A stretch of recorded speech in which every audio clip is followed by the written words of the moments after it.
Selamat malam kepada semua penonton-penonton dan selamat datang menonton berita malam hari ini. Berita pertama kami hari ini adalah tentang pembakaran terbuka di mana-mana. Pembakaran sampah di tempat terbuka merupakan tindakan yang sangat tidak bertanggungjawab kerana tidak hanya mencemari alam sekitar tetapi juga mempengaruhi kehidupan masyarakat dan menimbulkan bahaya kesihatan. Penduduk-penduduk tidak boleh berfikir bahawa hanya membakar sampah di depan rumah ialah hal yang kecil. Kerana membakar sampah seberangan ialah tindakan ilegal dan dapat melanggar Undang-Undang Kualitas Lingkungan tahun 1974. Jika anda menemukan seseorang yang membakar sampah secara terbuka, anda boleh menghubungi hotline Biro Lingkungan Hidup untuk melakukannya. Saluran pengaduan Kementerian Sumber Daya Alam dan Lingkungan Hidup 0388891972 dan saluran pengaduan 1800882727. Masyarakat juga dapat mengajukan pengaduan elektronik secara online di https://eaduan.doe.gov.my. Di bawah Undang-Undang Kualitas Lingkungan 1974, pembakaran terbuka dapat dihukum dengan denda tidak lebih dari RM2,000 jika Biro Lingkungan Hidup membawa pelaku pembakaran terbuka ke pengadilan.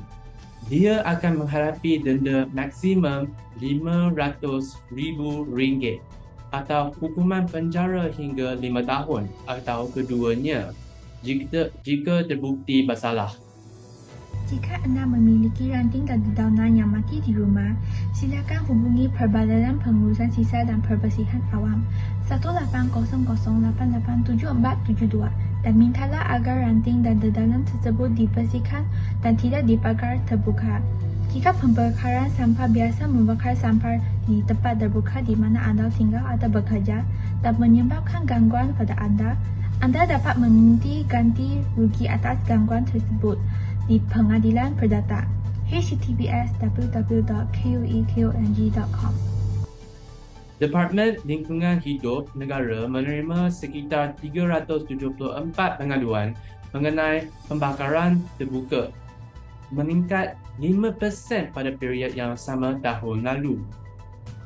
Tahun lalu terdapat 355 pengaduan mengenai pembakaran terbuka.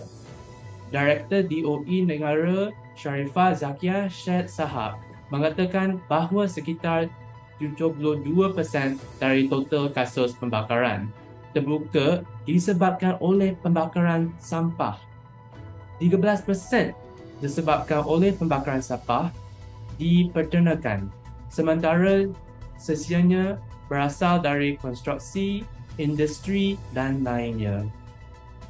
Dari jumlah kes pembakaran terbuka yang tercatat, Distrik Timur Laut mencatat sekitar 36% kes, Distrik Barat Daya 24%, Distrik Seberang Perai Tengah 21% kes, Seberang Perai Utara 9% dan Seberang Perai Selatan 10%.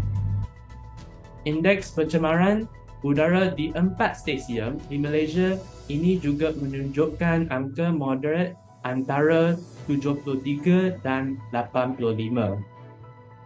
Kabut asap kemungkinan besar akan terjadi jika terjadi pembakaran lahan yang tidak terkendali, terutama pada akhir bulan ini hingga September. Kerana Badan Lingkungan Hidup baru-baru ini menerima banyak berita tentang pembakaran sampah. Pihak berwenang juga menjatuhkan hukuman berat untuk kesalahan ini. Selanjutnya, mari kita berwawancara orang-orang yang telah dihukum dan bagaimana perasaan mereka tentang hal ini. Hai, selamat pagi. Nama saya Lajai dari kumpulan berita terkini. Saya ingin berterima kasih kerana anda bersedia berbicara dengan kami hari ini. Bolehkah anda memperkenalkan diri anda? Selamat pagi Jai, nama saya Brian dan saya berumur 24 tahun ini. Saya ingin menekankan bahawa apa yang saya lakukan adalah di tindakan ekstrim yang semungkinnya tidak patut saya lakukan. Oh, mengapakah anda berkata sedemikian? Sebenarnya saya melakukan sedemikian kerana saya ingin menghapuskan sampah serap di rumah saya dengan cara yang paling cepat dan mudah. Adakah ini kali pertama anda melakukan pembakaran terbuka? Bukan. Sebenarnya saya sudah biasa melakukan pembakaran ini. Sebenarnya kali pertama saya melakukan pembakaran ini, saya memang patutlah menghapuskan tuan-tuan di hadapan rumah saya saja. Tetapi selepas kali itu, saya rasa cara ini dapat menghabiskan tugas saya ini dengan cepat. Dari saya pun membakar sampah dengan biasa sehingga dan dilaporkan ke pihak berkuasa. Okey, soalan seterusnya. Adakah anda tahu siapa yang melaporkan anda kepada pihak berkuasa? Sebenarnya saya tidak pasti, tetapi saya rasa mungkin jiran-jiran saya yang melaporkan. Sejak beberapa minggu lalu, jiran saya sudah mengetahui saya bahawa mereka diganggu oleh asap yang dikeluarkan dari pembakaran tersebut. Apakah tindakan yang diambil oleh pihak berkuasa? Saya dikenakan denda sebanyak RM4,000. Hal ini kerana saya banyak melakukan pembakaran terbuka. Jadi, adakah apa yang anda ingin memberitahu penonton hari ini? Pertama sekali, jangan melakukan pembakaran terbuka seperti saya. Bukan sahaja saya dikenakan denda yang tinggi, tetapi saya terasa saya juga banyak batuk apabila melakukan pembakaran ini.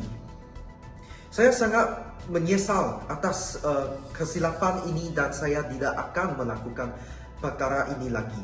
Saya rasa melakukan tersebut bukan sahaja bahaya terhadap alam sekitar, tetapi juga bahaya terhadap kesihatan saya.